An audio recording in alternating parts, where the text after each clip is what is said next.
Today we're going to talk a little bit about student reentries. So, what is a student reentry? How do we help students reenter into their program at the campus? How can we most effectively work that student list of reentries, potential reentries, so that we can maximize the number of students that we're helping, maximize our reentry numbers to achieve our reentry targets, and so on. So first, I want to talk a little bit about what a reentry is. So we're starting with the basics. For academics, which of course, I'm coming from academics, I'm going to talk to you about what they are for us and then what they are for admissions. So for academics, typically, we are looking at students that are under 365 days out of school. So that means that their LDA or last date of attendance falls within the last 364, 65 days. Now, something a little tricky about that is that, of course, we are always enrolling reentries for an upcoming start date. So you have to be sure that you're looking at those reentries that are 364, 65 days behind that start date or that first week of classes so that they have an opportunity to post prior to that 365-day deadline. Otherwise, that student would fall into an admissions reentry. So an admissions reentry is a student that is over 365 days. Admissions works with them like they would a new enrollment to get that student back in. Still working with academics to ensure the student meets all the necessary SAP requirements, that the student has an academic plan and all of those things. But again, working from that admissions side. Those academic reentries, again, students under 365, we are working with them, again, still putting together an academic plan for them to make sure they know what they need to do to be successful this time around, making sure that we're checking their SAP status to ensure that they are not at risk with SAP, make sure they can come into compliance in their current program and all of those things. So those things are important. You can work with your director of education to ensure those students meet the necessary requirements. It's also important that we are always working with financial aid, and that is part of our reentry process. But there are students, candidates for reentry, that may not meet the necessary financial requirements. If there's something, outstanding for them or some issue with financial aid, it's not often, but it can happen. So it's really important that we make sure the student, we start working with them, communicates with financial aid as well, so that we know that student is good to go from a financial perspective, and we don't put them through the whole reentry process only to find out, well, that student is in default or there's something else going on that would prohibit them from continuing. Um, so reentries are much like new students, something that we have to work on a regular basis. So it's not something that we can sort of hope will come to fruition, which sometimes happens. I think we, hope, okay, well, we will have some students calling in wanting to return, which is usually the case. But we also have that case in admissions where we may have some students calling in wanting to come to school. But a lot of those new students, a lot of those reentry students are going to come from our hard work and persistence in following up with those eligible students to ensure they have the right information, they know what they need to do, they understand the process, and they're being encouraged to know that, hey, we're here to help you succeed and we want you to finish and graduate from the program that you started. If a student doesn't finish their program, they may go to another school, they may go elsewhere to finish their degree, but we know the statistics show us that that's not incredibly likely. It's not always likely that that will happen.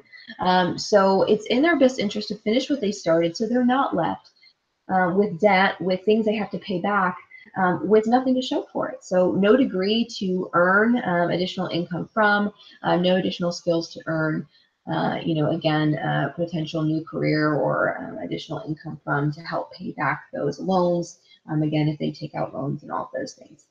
So again, helping them finish what they started.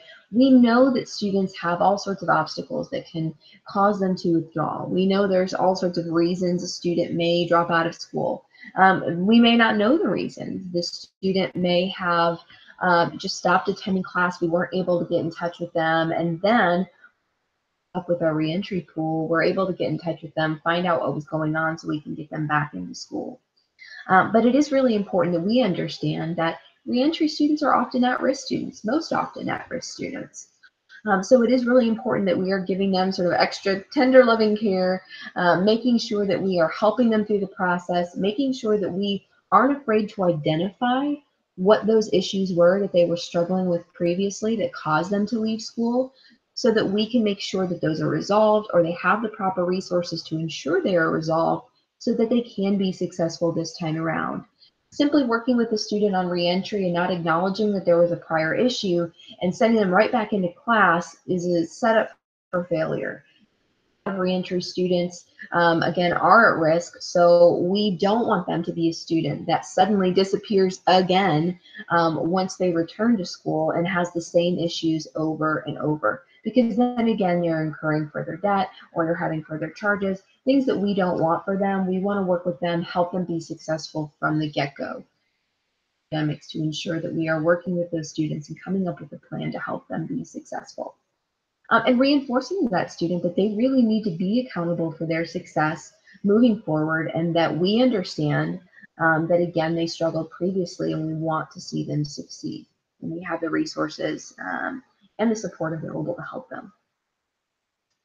So reentry students, again, are those students under 365 days that have been out for less than 365 days. So the way that we find out who those students are is our first step. So in order to find out who those students are, we need to really look into Campus View and pull a report that we call our master student listing. There are a number of ways to do this, but I really like using the master student listing report for a number of things, including LDA follow-up, just because it has all of the emails, all of the phone numbers. So it makes it really easy to do some really quick follow-up tricks to help boost your success. We know the phone calls are often what takes the most time. I think the best way to work both LDA and reentries is always to use Google Voice. So if you don't already have a Google Voice account, make sure you set that up right away. If you have a personal account, set up an account for Workforce School so that you can communicate with students fairly easily through Google Voice. It can go straight through to your cell phone. It can go straight through to your work phone. Ways that students can communicate with you directly, but not have your cell phone number or even your direct line number. Just be able to communicate to you through Google, which is great.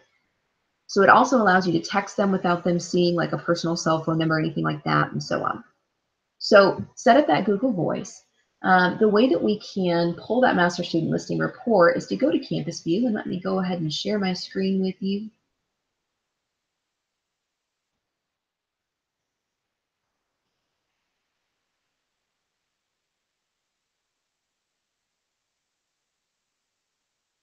We're going to go to the master student listing detail report. So there's also a summary report, and there's a report that has an asterisk. So I don't want you necessarily to go to that report with the asterisk. I want you to go to the one that has the master student listing detail, and it does not have the asterisk next to it. When you pull that report, you're going to select several different things. So you are going to select your the length of time that the students have been out, so the number of days by LDA. You are going to select the status of the student, which would be withdraw. And so let me get in my Campus View here, close this out very quickly, so forgive me. When you pull up that report, what you'll be able to do is you'll be able to copy and paste those phone numbers for text messages. You'll be able to copy and paste the emails. Typically, I find that, of course, especially with withdrawn students, the personal email, so the other email works best. So you can copy the whole column of those other emails, put those into a blind copy email to communicate with your reentry pool. And you can do that very quickly and send them an update every couple of days. Hey, we've got a start coming up. We've got classes that we need. We're just following up with you. We want to see what we can do to help you finish what you started. Please communicate with me right away. Or happy holidays. We really look forward to working with you in the new year, whatever it is.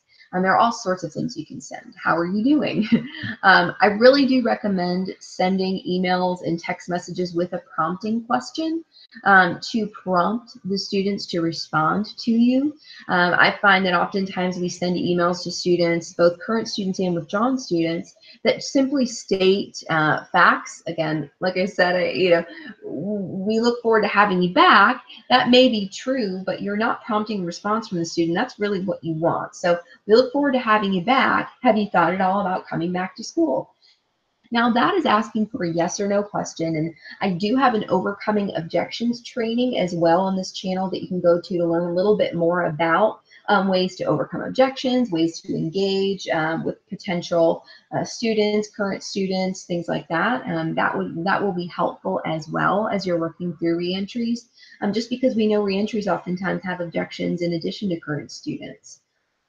But do ask a prompting question. If you can ask an open-ended prompting question, that's even better because that engages the students in a conversation. Both text and email, those are good ways to get them to respond, which is what you're looking for. So here we're in Campus View. We want to go to Reports, Academic Records, and then you're going to go down to our beautiful Master Student Listing Detail. So you're going to select the campus. I'm in the Nashville campus right now. Continue. Your school status that you want to select is withdrawn because we are looking for the students that have been withdrawn. And right now, our upcoming start is going to be January 8th. So I'm actually going to put, here, let's see, November, let's do